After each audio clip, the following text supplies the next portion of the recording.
Baik, terima kasih. Kita kembali bersama Damai Nisaku yang mengangkat tema yang sangat menarik sekali. Ketika kita beribadah, kita sesungguhnya mengharapkan ridho Allah atau surganya Allah. Insya Allah, jawaban-jawaban dari guru kita akan melengkapi tema pembahasan kita. Yang pertama akan disampaikan oleh Bapak Haji Abdul Aziz, yang akan dijawab oleh Ustadz Hilmi.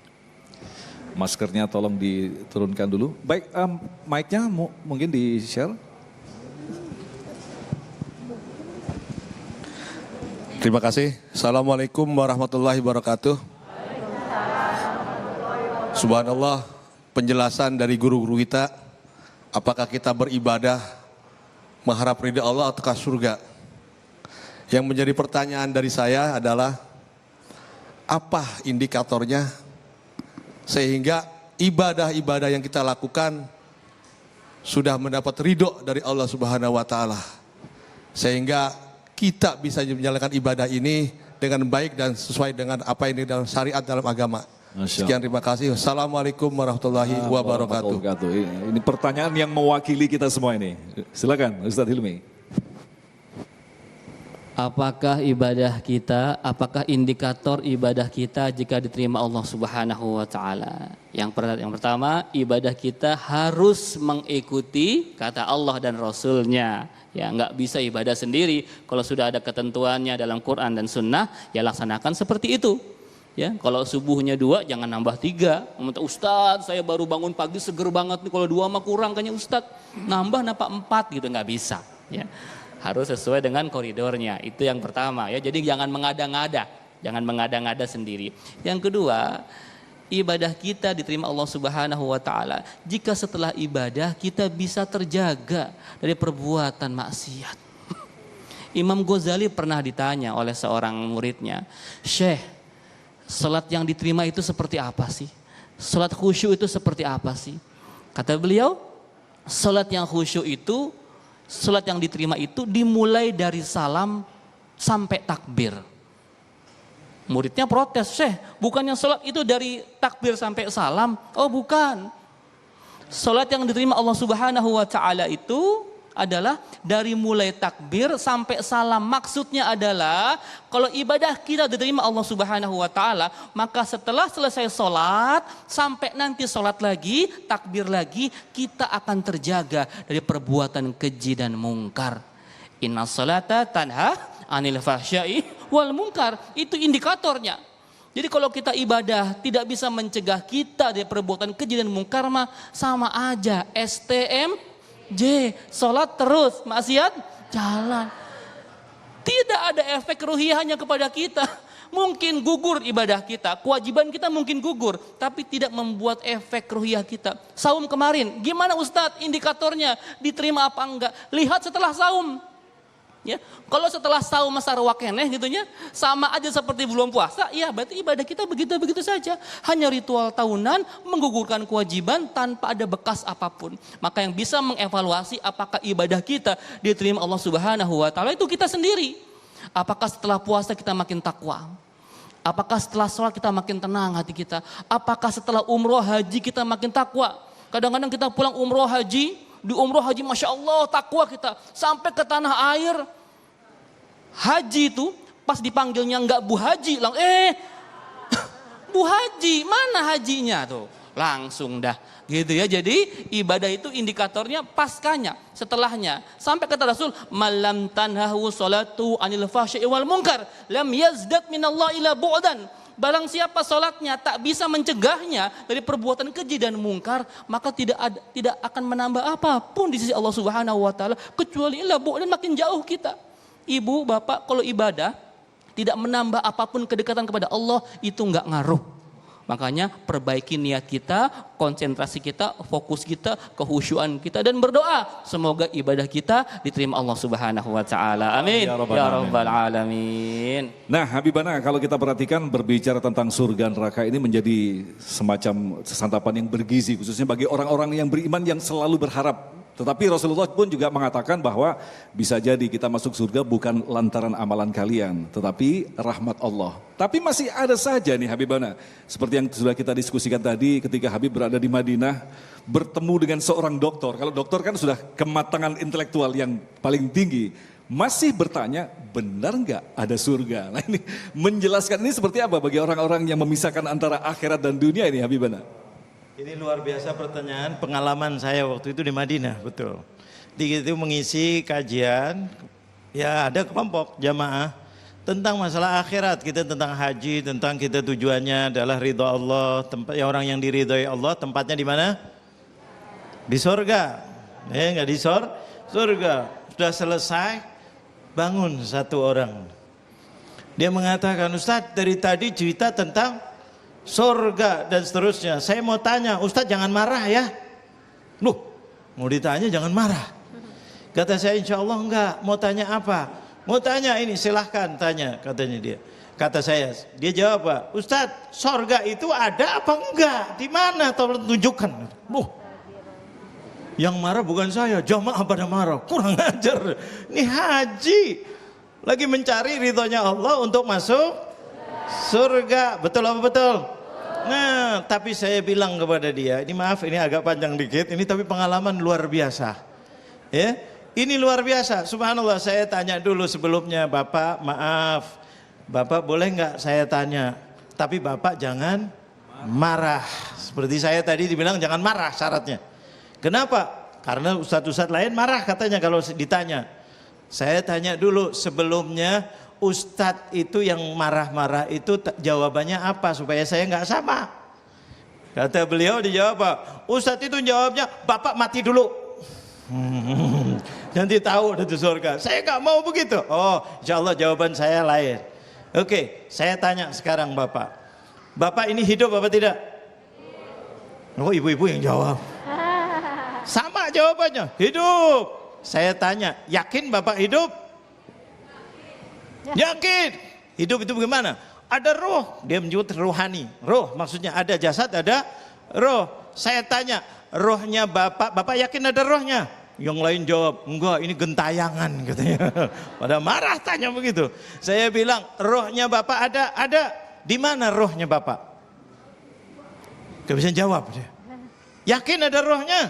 Yakin katanya, kalau enggak bisa hidup katanya. Oh, tapi pernah lihat? Pernah lihat enggak? Enggak pernah. Ini enggak bisa jawab ini. Wah, ini memang enggak ada rohnya katanya jamaah itu. Ini gentayangan katanya. Saya tanya lagi, Bapak maaf, Bapak percaya enggak ada setan? Percaya. Pernah lihat setan? Pernah lihat enggak? Enggak. Kata sebagian lagi, jangan-jangan dia setannya. Bapak percaya enggak ada malaikat? Percaya. Pernah lihat malaikat? Enggak. Bapak percaya enggak ada Allah? Haji, ini lagi haji ini. Subhanallah, kata dia percaya. Mana Allahnya? Nah, semua yang Bapak tadi jawab itu adalah surga, begitu juga. Ada tapi belum ditunjukkan. Berarti itu masalah iman.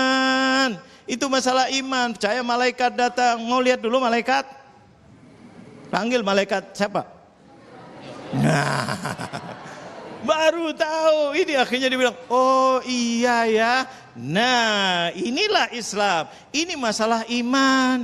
Iman biyaumil akhir. Di antaranya iman nanti hari akhirat. Ada padang mahsyar, ada namanya timbangan, ada namanya sirat, ada sorga, ada neraka, ada Allah melihat Allah. Mudah-mudahan kita bisa dengan izinnya Allah melihat Allah. Nikmat yang luar biasa. Inilah logikanya. Dalam Al-Quran dijelaskan bahwa iman dengan gaib lebih utama daripada sholat. Ayat ketiga surat Al-Baqarah. Saya baru bawa Al-Qur'annya nih. Alif lam mim dzalikal kitabu la raiba fihi hudan lil muttaqin alladzina yu'minuna bil ghaib. Iman dengan gaib ini adalah lebih utama daripada salat. Sebelumnya kita mengerjakan salat, kalau kita tidak iman dengan gaib, tidak iman dengan surga, tidak iman dengan akhirat, tidak iman dengan alam kubur, tidak iman dengan ini, salatnya tidak akan diterima oleh Allah. Alladzina yu'minuna bil ghaib wa yuqimuna sholata dan seterusnya, baru mengerjakan. Jadi masalah surga ini memang dibuktikan secara kacamata tidak ada, tetapi secara iman ada apa tidak? Ada, buktinya rohnya, ada rohnya. Pemirsa TV One, Damai Indonesiaku, ada ruhnya nggak? Semuanya jawab ada. Mana ruhnya? Bentuknya kayak apa? Warnanya apa? Bagaimana? Bisa membuktikan? Tidak bisa membuktikan. Tapi ada apa tidak? Ada. Inilah surga. Ini masalah iman. Iman jangan main-main. Iman ini urusannya murtad atau tidak kalau sengaja. Makanya kalau menggampang-gampangkan masalah iman, masalah hari akhirat, hati-hati. Ini taruhannya iman. Kalau dia tidak tahu, wajib belajar. Kalau dia bercanda, tidak boleh. Ini haram. Ini tidak boleh bercanda masalah akidah. Kalau dia sengaja, murtad. Ini hukumnya para ulama yang mengatakan begitu. Jadi hati-hati di dalam masalah iman. Kelihatannya sepele, bercanda. No, ada kadang-kadang orang bercanda. Tuh peramal loh. Nanti hari katanya dia tahu yang akan datang. Ada hisab, ada ini, ada itu. Hei, na'udzubillah min dalik. Makanya hati-hati. Ini mudah-mudahan. Ini menarik sekali. Ustadz Helmi, mungkin bisa kita kupas lebih dalam lagi. Cara berpikir ini mungkin biasanya disebut dengan logical fallacy begitu ya. Kesalahan dalam cara berpikir. Semestinya kalau orang sudah memiliki strata di tingkat doktoral, artinya kan dia semakin kritis dan objektif. Bahkan sekaliber Albert Einstein mengatakan walaupun dia tidak beriman, dia mengucapkan pasti ada pencipta universe ini. Sebenarnya itu sudah syahadat kan. Nah seperti ini lantas kesalahannya di mana ketika dia mengamati alam semesta tapi tidak sampai kepada Allah? Ada orang casingnya orang dewasa, imannya anak TK. Ya. Gelar akademiknya S3, tapi imannya anak playgroup. Ya. Jadi iman itu tidak bisa disejajarkan dengan strata title, mau dia S1, S2, S3, STL, campur, nggak bisa. Ya, iman itu memang karena Allah Subhanahu wa taala. Ada seorang yang tidak berpendidikan tapi imannya Masya Allah. Ya, jadi kadang-kadang orang-orang kita semakin dia pintar, semakin dia kritis ya, semakin dia mengandalkan logiknya. Karena iman itu tidak bisa selalu dengan logika. Ini salah juga. Anak-anak zaman sekarang selalu mana logikanya? Kenapa ini haram? Kenapa itu halal? Mana logikanya? Ibu, bapak, andaikan babi, ya, babi kan Allah haramkan ya. Diteliti bahwa banyak penyakit, cacing pita dan sebagainya. Walaupun babi itu nggak ada cacing pitanya, walaupun babi itu nggak ada penyakitnya, tapi kalau Allah bilang haram maka sami'na wa ata'na, dengar, taat. Orang-orang sekarang yang ngaku pintar tuh berusaha untuk semua menggunakan logika. Makanya mereka bertanya surga di mana, neraka di mana. Sangat simpel, bapak tanya, dicubit sakit itu di mana? Tidak ada. Bahkan ada sebuah penelitian Mas Agung ya, saking orang pengen ngelihat itu ruh ada apa enggak. Ketika ada orang sakaratil maut, Habib ya, di sebuah ruangan, kedap ini, dia akan melihat bagaimana proses pencabutan nyawa Israel. Di semua dipasang CCTV, infrared semua dilihat. Ada nggak itu ruh apa malaikat yang mencabut nyawa itu? Nggak kelihatan. Ketika roh diambil nggak ada yang bisa ngelihat, nggak bisa direkam oleh CCTV. Kenapa? Karena itu gaib. Betul kata Habibie tadi. Gaib, iman kepada yang gaib. Kalau orang sudah nggak percaya sama yang gaib, ini bahaya sekali. Ibadahnya semua angus, rusak semua ibadahnya. Itu luar biasa. Kenapa? Subhanallah, kalau dia memang pakai logika tadi, dia nggak usah kuburan. Di apa namanya, di rongsen aja kita kan udah ada alur X-ray, ada ini bisa lihat ada penyakit apa. Pernah nggak kelihatan rohnya? Tanya ke dokternya, ke orang nggak usah kuburan di ini, alah susah banget. Nah, kita di rongsen ini di rongsen general check up semuanya masuk ke lorong katanya. Bukan lorong waktu ya. Ini, wah cek semuanya ada ini ada rohnya nggak, tanya sama dokternya sama ahlinya. Berkata, ini orang ada rohnya nggak? Gue jawabnya bingung. Enggak. Ada rohnya nggak ketika masuk ke situ? Ada apa tidak? Ada. Coba general check up, kelihatan nggak rohnya? Warnanya apa, bentuknya apa, bagaimana, nggak ada. Jangan-jangan orangnya masih di lorong, dokternya yang lagi ngecek dicabut nyawanya. Bisa apa tidak kira-kira? Terus kok bisa ya? Yang ini mau dicek rohnya, tahu-tahu. Nah ini masalah gaib. Hati-hati kita. Secara logika tadi dikatakan memang tidak bisa dilogikakan semuanya, tapi logika yang bisa hanya logika orang beriman. Islam itu logika. Pernah dulu Sayyidina Umar itu ditanya sama Rasulullah SAW. Ini kalau misalnya ada waktu ini sedikit. Ya. Ini Sayyidina Umar bin Khattab ditanya, "Kaifa asbahta ya Umar?" Saya cinta Allah, cinta Rasulullah. Apakah lebih daripada diri kamu, dari harta kamu, dari keluarga kamu? Jujur aja ya Rasulullah, tidak. Aku cinta keluargaku, cinta hartaku, cinta ini daripada cinta Allah dan Rasulnya. Idzan lam tu'min, kamu tidak beriman. Pulang Sayyidina Umar. Pakai logika. Iya ya, anak belum tentu. Keluarga belum tentu. Tapi kalau Allah dan Rasulullah sudah pasti apa tidak cinta kepada umatnya? Cinta enggak Allah kepada hambanya? Cinta. Akhirnya setelah jawab demi jawab mengatakan, ya Rasulullah, sekarang aku cinta engkau dan Allah dan engkau ya Rasulullah lebih daripada hartaku. Karena harta tidak bisa membuat apa-apa, malah kadang-kadang bikin celaka. Betul atau betul? Terus yang kedua, yang ketiga anak dan diri sendiri. Akhirnya mengatakan, kamu belum beriman katanya Rasulullah. Maksudnya iman sempurna. Nah, yang terakhir akhirnya setelah ketiga kali bolak-balik Sayyidina Umar disuruh mikir, pakai logika nih, logika pikir. Sayyidina Umar pikir lagi, harta, anak, diri belum tentu bisa menyelamatkan kita. Tapi kalau Allah dan Rasulullah selalu mengajarkan kita untuk selamat dunia dan akhirat, maka Sayyidina Umar mengatakan, al-ana ya Rasulullah, al-an, sekarang aku bisa, ini logikanya, beriman bahwa engkau dan Allah yang menyelamatkan aku dunia dan akhirat. Maka jawabannya Rasulullah sama, al-ana ya Umar, sekarang engkau sempurna imannya ya Umar. Insya Allah luar biasa. Ustaz Emi, nanti kita lanjutkan lagi. Siap. Untuk menjawab pertanyaan selanjutnya, tetaplah bersama kami Damai Saku yang dipersembahkan oleh Sarung Wadimor, tentu sarung kita.